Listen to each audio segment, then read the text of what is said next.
You've ruined our lives. Get out. That's what my daughter-in-law, Lauren, screamed while my son stood there behind her, saying nothing. My granddaughter, Emily, threw a slipper at me while my grandson, Carter, just stood watching, completely still. Nobody stepped in. Nobody tried to stop them. So I packed a single bag and walked out into the freezing cold. About a month later, my phone wouldn't stop buzzing. Over 50 missed calls. One single message came through. "Mom, please. It's about Carter. He's missing." That's when I finally understood. They weren't reaching out to say they were sorry. They were calling because the secret they'd been hiding was about to destroy them. I can't even remember exactly what I was doing when all of it started. I was probably folding towels like I always did around that time. And then out of nowhere it all exploded. Lauren, my son's wife, was yelling from the kitchen, her voice sharp and loud. "You've ruined our lives. You've ruined everything." Right after that, Emily, their 22-year-old daughter, my granddaughter, screamed right over her, "You just had to open your big mouth." And then there was Megan, Lauren's younger sister, who was sprawled out in the living room like she owned the place, adding fuel to the fire. "Well, say something, Evelyn. You proud of yourself?" I stepped into the hallway, still holding one of David's t-shirts. My son, the only child I ever raised, and saw all of them lined up like they had rehearsed this scene. Lauren stood front and center, wearing her silk robe and slippers, her face flushed red as she waved some papers I didn't recognize. David stood behind her, arms crossed, lips sealed like always when things got ugly. He never defended me. Not once. What did I do? I asked, my voice calm even though my heart was pounding. I stayed completely still. Emily laughed, cold, sharp. "Don't act clueless. You talked and now we're screwed." I looked at David, but he wouldn't meet my eyes. Lauren stepped closer, her voice shaking with anger. "Everything we built is gone. And it's all because you couldn't keep your mouth shut during one phone call." The truth was, I honestly didn't know what they were talking about. I never said anything to anyone about their business. I barely even left the house. I kept to myself just like they always wanted. "If you're going to yell at me, fine," I said softly, though inside I was shaking. "But at least tell me what I did wrong." Megan folded her arms, smirking. "Oh, now she wants an explanation? Now she wants to talk." Lauren shoved the papers right into my face. "Do you even realize what you said about David's work? To people who report that kind of stuff?" My stomach dropped. I remembered that phone call from a week ago, at the doctor's office. The woman had asked about household income, and I mentioned that David sometimes took side jobs even though he was on disability. It wasn't meant as anything serious, just small talk. I had no idea it would. "No," David finally cut me off, speaking at last. "You didn't think. That's always been your problem." I took a step back, my hands starting to go numb. Down the hall, I saw Carter, my 17-year-old grandson, Emily's younger brother. Half hidden in the shadows, earbuds in, just staring, saying nothing. Emily grabbed a slipper off the table and flung it at the wall behind me. "You've done enough damage," she snapped. "Get out." Lauren nodded like the decision had already been made. "You're not spending another night under this roof." I walked slowly to my room. Nobody stopped me. I placed the folded t-shirt into my bag, packed only the essentials. My coat, my purse, my medicine, and left everything else behind. As I zipped the bag shut, I could hear them talking, venting, planning, even celebrating. I heard Megan say something like, "Took long enough." I walked back down the hall, passing Carter, who still didn't move.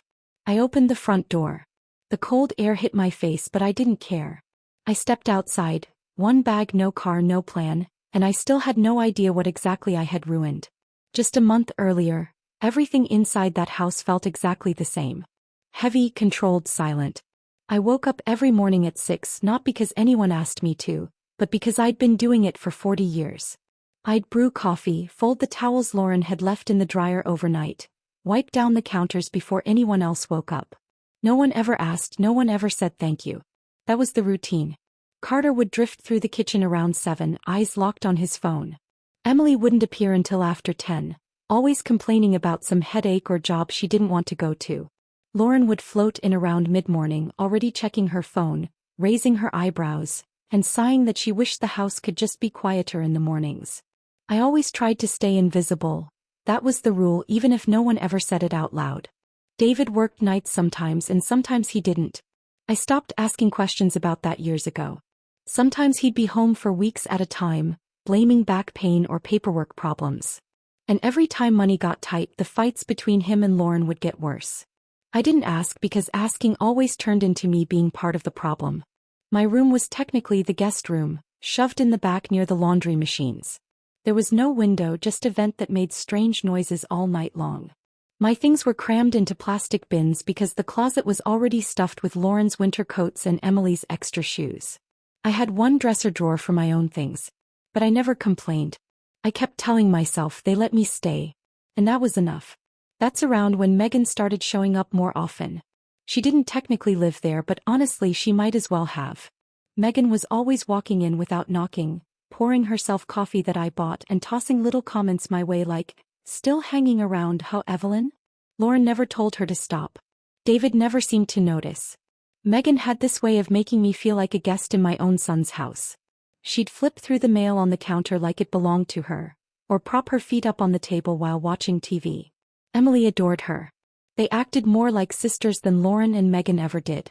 The whole house felt like a sorority I was never invited to join. One morning I was making toast when Megan strolled in wearing Lauren's robe like she owned the place. She poured herself coffee and leaned against the counter. "Hey Evelyn," she said with that syrupy tone. Sweet as vinegar. "Talked to anyone at the clinic lately?" I looked up, caught off guard. "Just some insurance lady." "Why?" She shrugged casually. "Just curious. They always like to ask a lot of personal questions, don't they?" I nodded. "Yeah, the usual stuff. Who lives here, income, that sort of thing." Megan smiled just a little too wide. "Hope you didn't say anything they could twist. Government folks can be funny like that." I remember frowning but letting it slide. I didn't think much of it at the time. That day I went right back to folding laundry, wiping down counters and staying out of everyone's way. But something about the way Megan looked at me stuck with me, like she knew something I didn't. Like she had planted a seed and was just waiting for it to grow. It was one of those slow Tuesday mornings where nothing feels urgent. I was folding napkins in the kitchen when my cell phone rang, just a routine follow-up call from the clinic. I had gone in for my blood pressure and a prescription refill. Nothing serious. The woman on the phone was polite, reading straight from her form. She asked if my address was still the same, who else lived in the home, and if anyone in the household contributed financially. I answered honestly, not even thinking twice. "My son David owns the house," I said. "He's on disability, but he does a few cash jobs here and there to help cover expenses." That was the truth. I never meant it to sound bad. I didn't even realize it might be a problem. I figured everyone did little things like that to get by. The woman barely reacted. She just said, and moved on to her next question. The call lasted maybe 10 minutes. When I hung up, I went back to wiping the counters. I hadn't even noticed that Megan was sitting at the kitchen island until she spoke up. "They sure do ask a lot of questions, huh?" I glanced over, startled. She was sipping her coffee, smirking like she'd been waiting for me to see her. "I didn't see you there," I said. "Didn't need to be seen," she replied, then added, "Hope you didn't say anything too spicy." I frowned and told her, "Just the usual. Who lives here, what we all do, nothing weird." She raised her eyebrows and said, "You know, the government doesn't play around when it comes to income, right?" Then she slipped off the stool and walked away, grinning. Something twisted in my gut, but I pushed it aside. I went about my day like nothing had happened. That night, David came home late. He barely acknowledged me. Lauren didn't say a word. Emily was out. Carter was upstairs. The house felt heavier somehow. The next day, a thick white envelope arrived addressed to David. He opened it at the table, skimmed the first page and slid it under a magazine without saying a thing. Lauren glanced at me once, her expression cold and flat. "You say anything on that call?" she suddenly asked. I blinked, confused. "What call?" "Your doctor or whoever. They asked about who lives here. Income stuff." I answered truthfully. I just told them the truth. "What truth?" she snapped, her voice tightening. "That David picks up some work sometimes. Just small side jobs." "Why?" Lauren's stare hardened. "You know he's not supposed to report any income while on disability, right?" My mouth went dry. I wasn't trying to get anyone in trouble. I was just answering their questions. From the hallway, Megan chimed in, her voice like a knife. "Oops. Cat's out of the bag now, huh?" I stood frozen. David stayed silent, flipping the envelope closed like none of it mattered. I didn't fully understand what I'd done. Not yet. I just knew something had shifted. And for the first time in weeks, no one left the room when I entered. They wanted me there, to watch me burn me and wait. Within 48 hours, the whole atmosphere inside the house shifted. The next morning, I woke up to the sound of Lauren pacing the hallway, her voice cutting sharp through the walls as she talked on the phone. I don't care what the paperwork says. We were never notified. And now everything's frozen. How is that even legal? I stayed in my room. That's what I had learned to do over the years. Stay quiet, stay invisible. But I could still hear every word through the thin drywall. Yes, he's on disability. No, I don't know why this is happening. No, I don't know who told them. Then the call ended. Dead silence. I waited another hour before finally walking out to the kitchen. The TV was off and the air felt like it had been sucked out of the room. David sat at the table, still in the t-shirt he'd slept in, staring at a stack of mail. Lauren turned toward me the moment I walked in. Her eyes were bloodshot. You said too much, Evelyn. That's all she said at first. I opened my mouth to speak, but she kept going. You told them about the side work. That's what triggered it. They flagged it. Now everything's frozen. David's check, our benefits, the rent coverage, all of it was affected. David still hadn't looked at me. I didn't know, I said quietly, my voice barely above a whisper. It wasn't meant to hurt anyone. Lauren snapped right back, her tone sharp. You think your intentions matter when the money's gone? You told a system that doesn't care. Now they're digging. I looked at David again. He stayed still. Say something, I whispered, desperate for any sign of support. He let out a breath through his nose, never raising his eyes. You should have known better. That was all he said. My legs felt weak as I backed out of the room, my head spinning. I spent the rest of that day locked away in my room. I didn't eat, didn't move, just kept replaying that phone call in my head over and over again. What exactly had I said? Did I really mention the word work? I couldn't even remember anymore. The next morning, Megan showed up earlier than usual. Like always, she didn't knock. She never knocked. She walked right into the kitchen like it was her house and announced loudly, "So, I hear our little house snitch triggered a government scare." Emily was sitting at the counter eating cereal and scrolling on her phone. Without even glancing up, she laughed and said, "She's a liability, Mom. Honestly, why is she even here?" Lauren mumbled something I couldn't make out, then added, "She's lucky we even gave her a room." After a few minutes, I walked out like nothing was happening. No one looked up. I walked past them to pour myself a glass of water, and I could feel how they deliberately avoided my eyes as if I wasn't even there. Megan sipped her coffee, tilted her head and said with a smirk, "Maybe you're just getting forgetful, Evelyn. Old brains mix things up. Can't always tell what's private and what's not."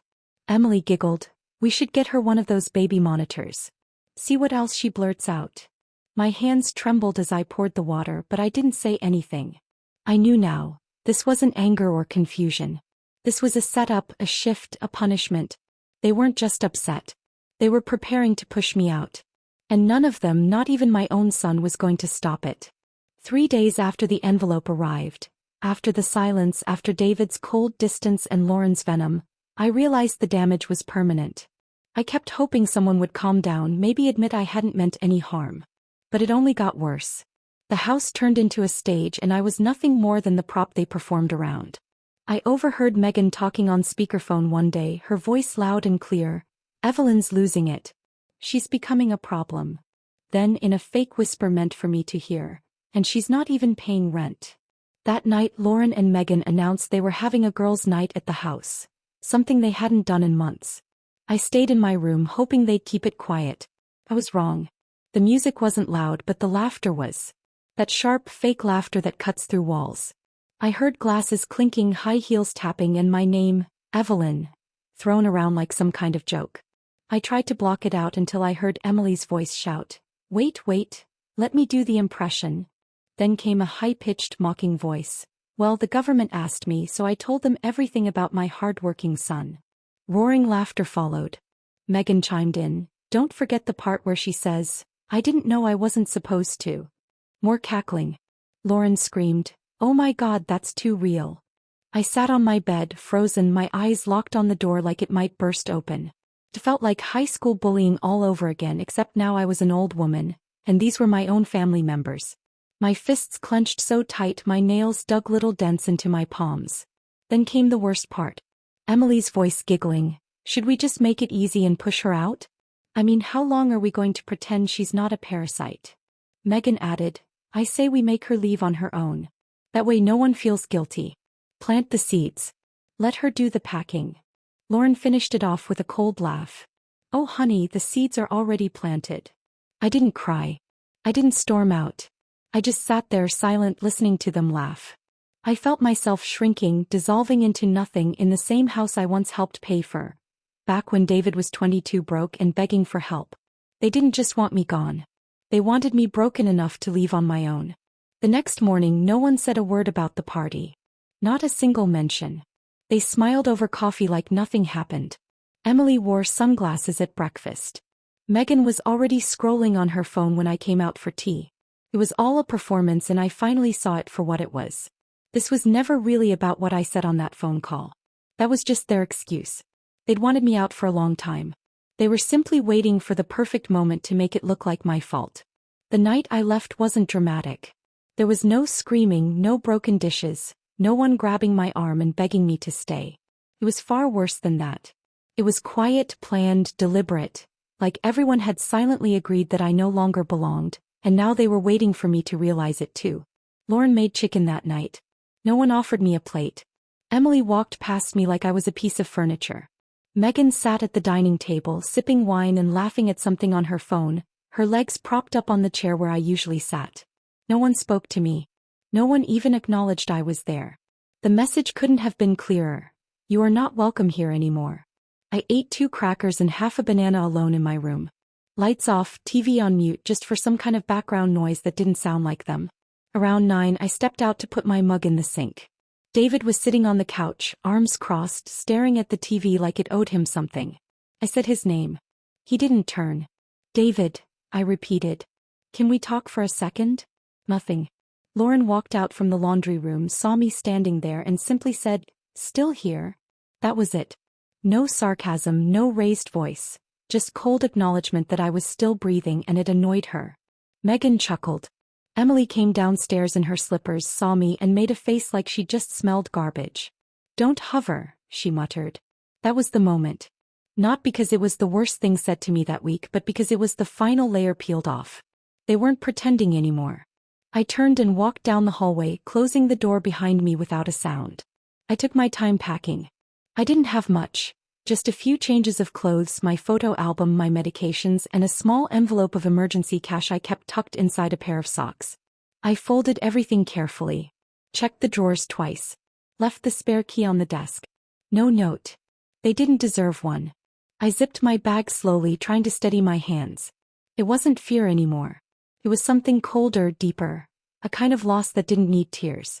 When I opened the door, Carter stood in the hallway. My grandson, 17, the only one in that house who hadn't hurt me. But he hadn't helped either. He stood there frozen, holding a water bottle, earbuds dangling around his neck. I'm leaving, I said softly. He didn't speak, didn't ask why. He just nodded once like he already knew. I walked past him, bag over my shoulder. The hallway light flickered. Emily's door was open and I heard her laughter from her phone. David never looked away from the TV. Lauren didn't come out. Megan didn't even blink. I opened the front door. The air outside hit cold and wet. I had no car, no plan, and nowhere to go. But I stepped out anyway. I didn't slam the door behind me. I didn't say goodbye. And I didn't plan on ever coming back. The place I found wasn't much. A single-room studio behind a nail salon, with paper-thin walls and a door lock that stuck every time I turned the key. But it was mine. And more than that, it was quiet. I paid the first month in cash, didn't leave my name. The landlord didn't ask questions. The only furniture was a metal frame bed, a nightstand with one sticky drawer, and a chipped dresser that leaned to one side like it was giving up. I unpacked slowly, stacking my folded clothes into the bottom drawer and sliding my photo album under the bed. Above the sink I taped a small note. Breathe. You're not there anymore. At first I wasn't scared. Just tired. I made instant oatmeal every morning, watched reruns of old game shows on low volume, and listened to the neighbors argue about lottery tickets and laundry schedules.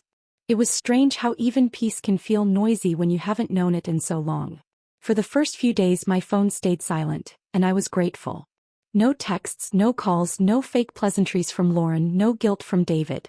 I kept telling myself this was what I wanted. What I needed. To disappear. To finally breathe. But silence turns cruel when it stays too long. By the end of the second week I caught myself checking my phone too often, hovering over Carter's name in my contacts, then closing it again. I never messaged him. I didn't want to pull him into the mess. He had stayed out of it. Or so I thought. The first missed call came on a Sunday morning. I was pouring tea when my screen lit up. David. I stared at it, let it ring, and flipped the phone over. 5 minutes later, Lauren. Then Emily. All in a row. I didn't answer any of them. An hour passed. Another call came in, this time from an unknown number. Then 2 voicemails. I didn't listen. Not yet. That night I shut the phone off and buried it under a towel. The next morning it got worse. 10 missed calls. 3 voicemails. 2 texts, both from David. The first said, "We need to talk. It's about Carter." The second was just one word. "Please." That one froze me. I sat at the edge of my bed, the phone resting on my lap, my heart pounding. Whatever was going on, they weren't calling to apologize. They needed something. From me. After everything. I finally forced myself to listen to one voicemail. It was Emily's voice, but different this time. "Kiki. Hi. Bro. Grandma, please. He's missing. Carter's gone. We can't find him. Just call back if you hear anything." Okay. My whole body locked up. I played it 3 times. Missing. Gone. My mind raced through every possibility. Every street, every dark corner, everywhere he could be. I hadn't called him, hadn't checked on him, hadn't asked how he was after I left. I turned the phone off again. Not out of anger this time, but because I couldn't breathe. In a full month, none of them cared if I was alive. And now my phone wouldn't stop ringing. But the only thought I could hold on to was this. Carter had always been the quiet one. The watcher. The one who never yelled. If he was gone, something had driven him there. And deep down I already knew what. I didn't sleep that night. Not a single minute. I lay on that creaky mattress, phone face down on the nightstand, staring at the water stain on the ceiling that looked like a crooked heart. Every little sound outside made me jump. Footsteps, car horns, someone slamming a dumpster, and every time I thought of Carter my chest tightened like I couldn't breathe. By morning I couldn't take it anymore. I turned my phone back on and the notifications flooded in immediately. 17 missed calls, 3 more voicemails, and a bunch of texts. They all said the same thing: he's missing. He left a note. We don't know where he is. Please call us. I didn't trust them. Not after everything. But I couldn't ignore it either. I called his school.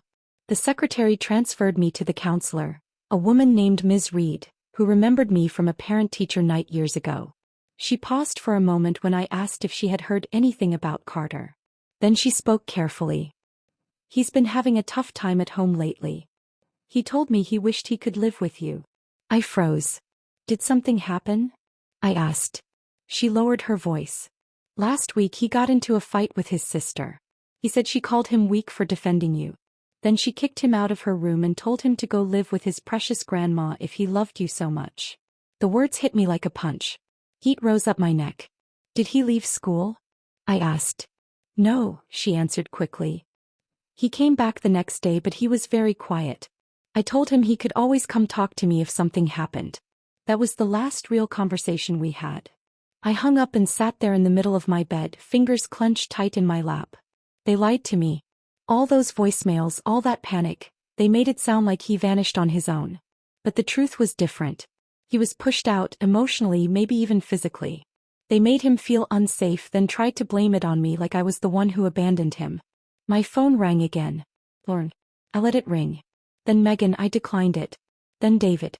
I answered that one. "Hello," I said. There was a pause. "Mom." His voice cracked, and for a second I heard the old version of him. That scared boy who used to call me from gas stations when his car broke down. "What happened?" I asked, calm but cold. "He's gone," David said. "We're doing everything we can. The police said they'll file a report if he doesn't come back tonight. We don't know where he is. He didn't take his phone." I stayed silent, letting the pause hang heavy. We thought, maybe he came to you, David added.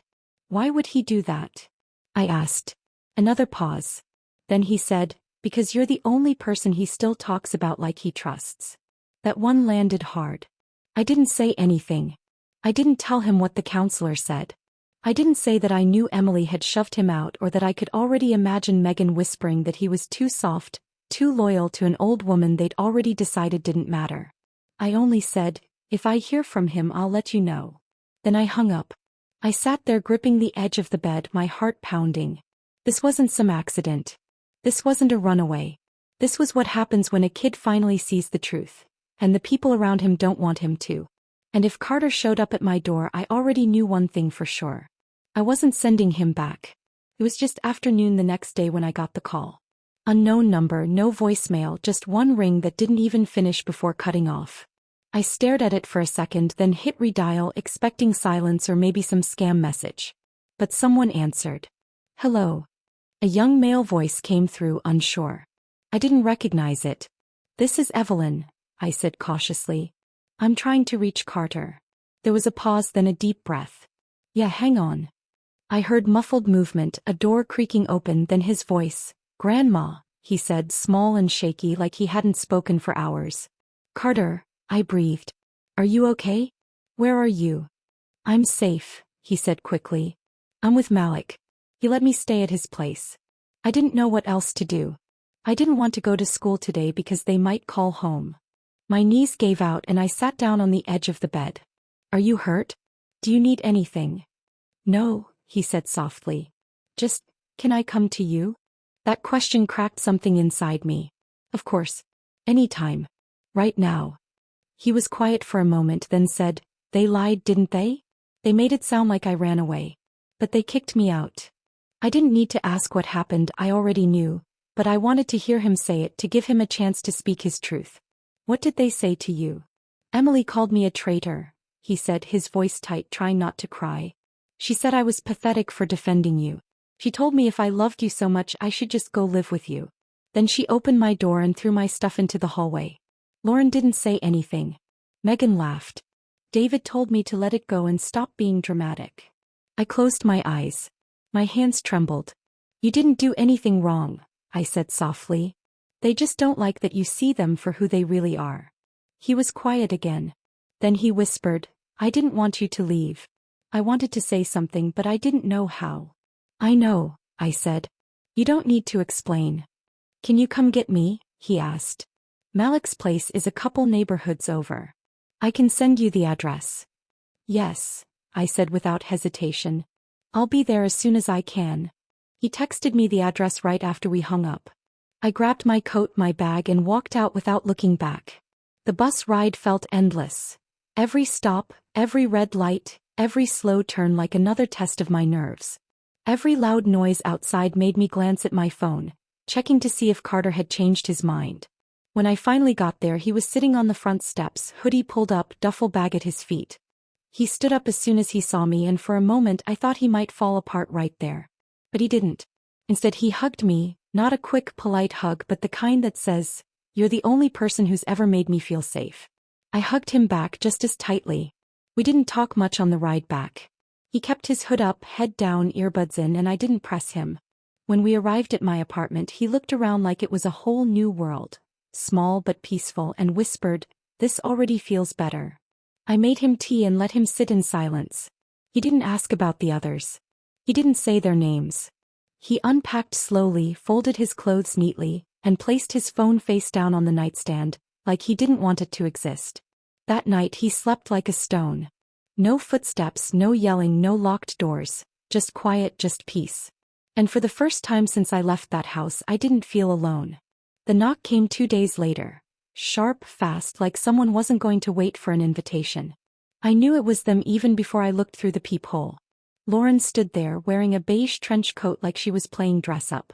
David was next to her, staring down at his shoes like a kid who just got caught cheating on a test. I didn't open the door right away. I let them stand there, knocking again and again until finally I cracked it open and stepped halfway into the frame. We just want to talk, Lauren said quickly, her eyes darting past me, searching for Carter. This isn't a fight, David added, still avoiding my eyes. I said nothing. I opened the door a little wider and stepped aside. They walked in like they owned the place, heading straight to the small kitchen table like it was a conference room. Lauren crossed her legs, offering a tight smile that never reached her eyes. We're here because we're concerned, she started. About Carter. About how all this looks. I raised an eyebrow. How it looks to who? She hesitated. The school. The neighbors. Child services. He's 17. People are starting to ask questions.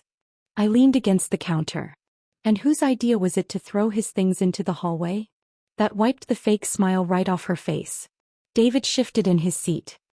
He was acting out, he muttered. He called us out in front of everyone. Said we were abusive. You know how that sounds to people. Sounds like he was telling the truth, I said calmly.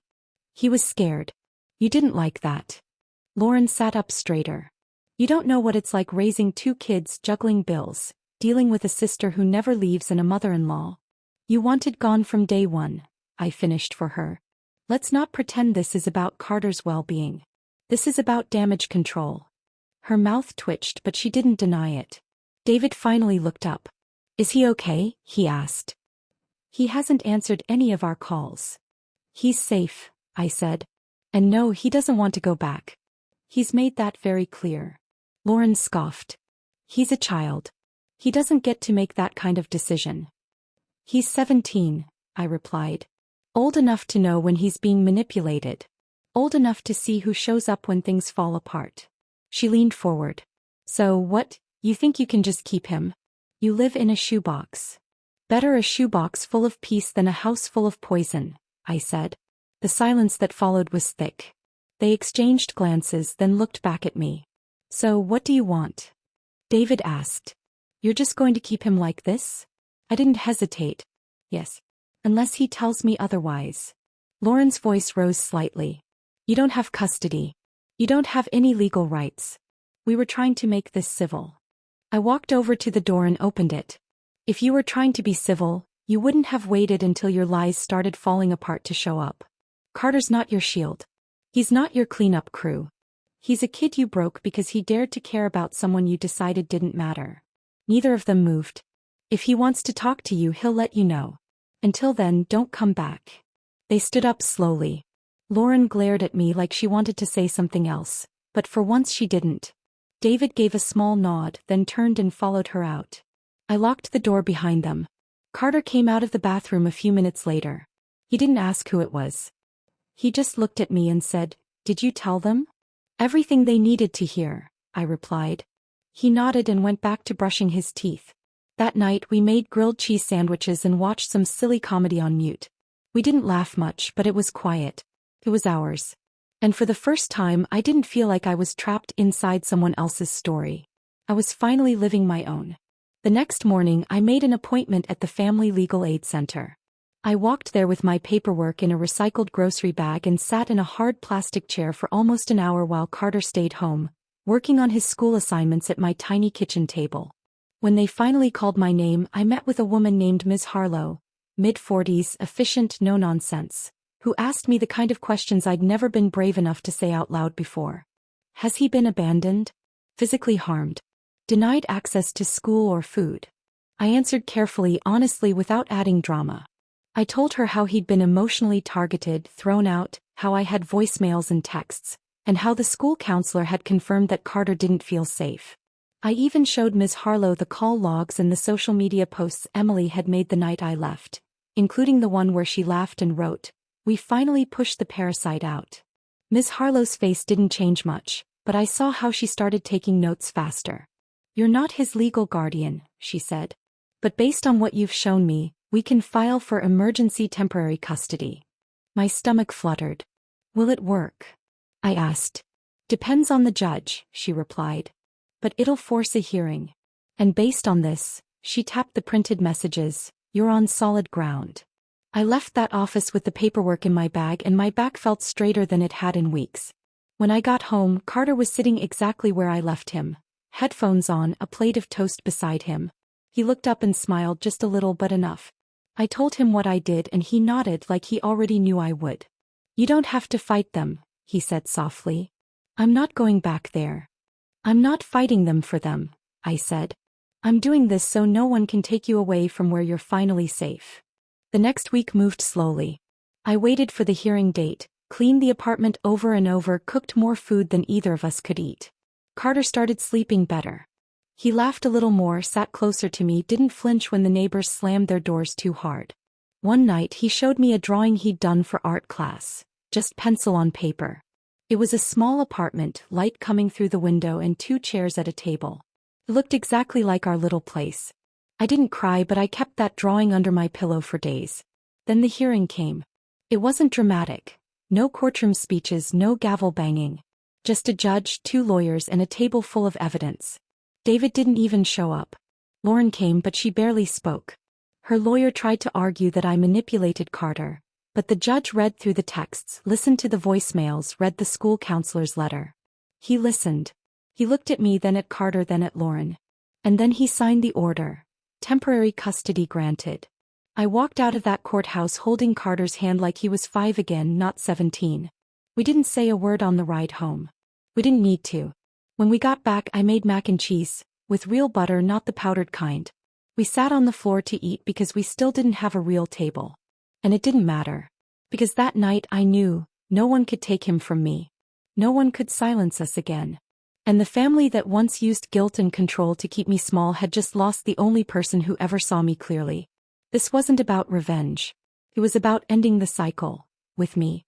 It's been 2 months since the court granted me temporary custody. And in all that time, not one person from that house has come to my door. No calls. No voicemails. No Megan.